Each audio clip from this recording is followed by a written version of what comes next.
kita lancar ya, yang terdiri dari kas tadi bisa bermacam-macam, lalu juga ada saldo bank, bisa berupa saldo giro rekening bank yang ada di BI, lalu ada surat berharga, ada piutang, ada beban dibayar di muka.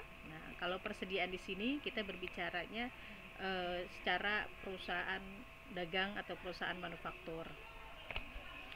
Dan begitu pula dengan mungkin ada yang mengistilahkan piutang di dalam bank itu adalah tagihan. Nah, itu sama. Ada long term investment atau investasi jangka panjang, ada aset tetap. Nah.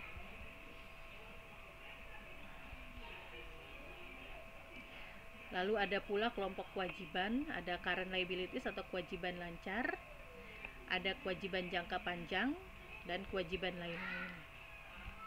Nah, ini contoh dari laporan neraca bank. Ya, di sini di kelompok aktiva lancar ada kas, ada giro pada BI, ada giro pada bank lain. Ya, ada efek atau surat berharga, tagihan, dalam hal ini sama seperti piutang. Lalu ada aktiva tetap berwujud, ada kelompok hutang lancar, ada kelompok hutang lain-lain, dan ada kelompok modal. Itu di neraca bank. Kemudian ada laporan laba rugi. Nah, apa itu laporan laba rugi? Ya, laporan yang menggambarkan jumlah penghasilan atau dan biaya dari suatu bank pada periode tertentu. Ya. Nah, ada pendekatannya bisa memakai cash basis atau accrual basis. Kalau cash basis berarti mengakui pendapatan kalau uang atau kas sudah diterima ya oleh kita dan mengakui beban pada saat mengeluarkan uang tunai. Sementara kalau accrual basis mengakui pendapatan pada saat terjadinya transaksi walaupun uang atau kas belum kita terima, dan mengakui beban pada saat terjadinya transaksi walaupun belum mengeluarkan uang tunai. Nah, di dalam laporan laba rugi ada kelompok pendapatan, ada kelompok beban, dan laba rugi. Nah, ini contoh dari laporan laba rugi bank. Ibu ambil dari Bank Syariah Mandiri. Nah, ini ada tahun 2008 dan 2009 di mana ada kelompok pendapatan ya, dan macam-macam. Ini Ibu ambil partialnya atau sebagiannya karena panjang. Nah, nanti bisa explore sendiri, bisa cari di webnya Bursa Efek idx.co.id. Di sana lengkap berbagai laporan keuangan bank konvensional maupun syariah. Lalu ada laporan komitmen dan kontingensi. Nah, ini yang menjadi ciri khas dari laporan bank, karena tidak ada di perusahaan dagang maupun manufaktur, hanya ada di perbankan. Nah, apa itu laporan komitmen dan kontingensi? Ya.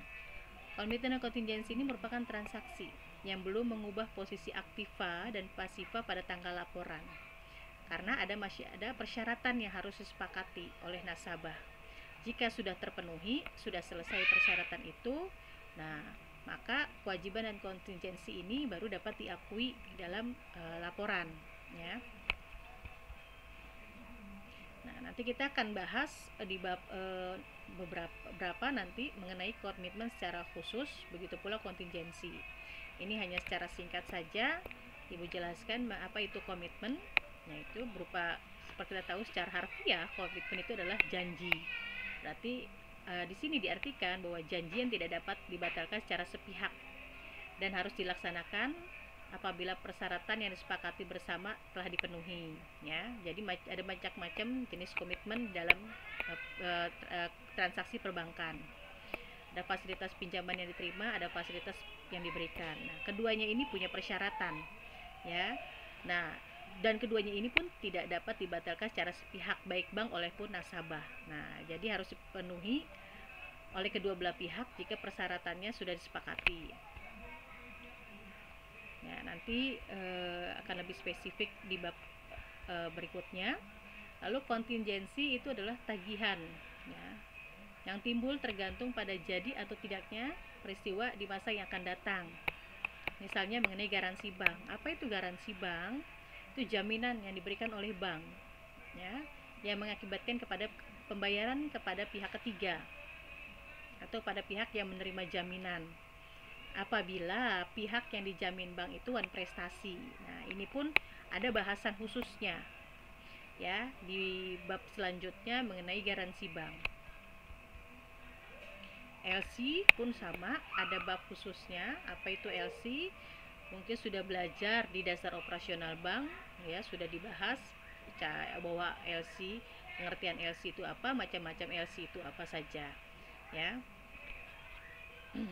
Lalu ada valuta asing, ya, pendapatan bunga dalam penyelesaian dan sebagainya. Nah, ini contoh laporan komitmen dan kontingensi. Ada yang namanya tagihan komitmen, ya, terdiri dari macam-macam. Ada kewajiban komitmen, ya, ada banyak macamnya juga. Nah, ini hanya parsialnya ya saja ya. Nah, berikutnya adalah laporan arus kas. Kita sudah tahu bahwa laporan arus kas itu berisi informasi mengenai arus kas masuk dan arus kas keluar dari suatu perusahaan ataupun bank. Ya, dari 3 kegiatan. Ada kegiatan operasional, ada kegiatan investasi, dan ada kegiatan pendanaan, ya, atau kegiatan keuangan.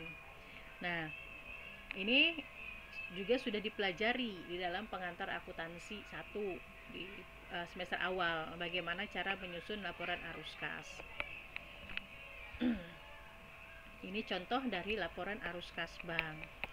Ada aktiva, ya, bahwa apa saja kegiatannya dari kegiatan operasional biasanya. Nah, di bawah itu ini baru dari kegiatan operasional karena panjang, ibu cut off ya. Bahwa nanti masih ada dari kegiatan investasi dan dari kegiatan pendanaan.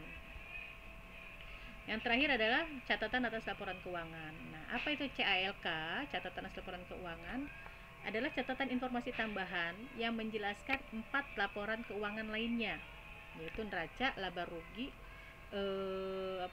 perubahan modal biasanya ada, dan arus kas. Nah, ini memberikan informasi tambahan, bisa informasi tambahan mengenai apapun, bisa tentang hutang, tentang piutang, tentang kewajiban yang harus dibayar oleh bank, tentang kewajiban kontingensi, dan informasi lainnya, ya. Demikian penjelasan bab 1, pokok bahasan pertama mengenai konsep akuntansi perbankan. Kita akan lanjutkan di pertemuan berikutnya dengan pembahasan berikutnya. Assalamualaikum warahmatullahi wabarakatuh.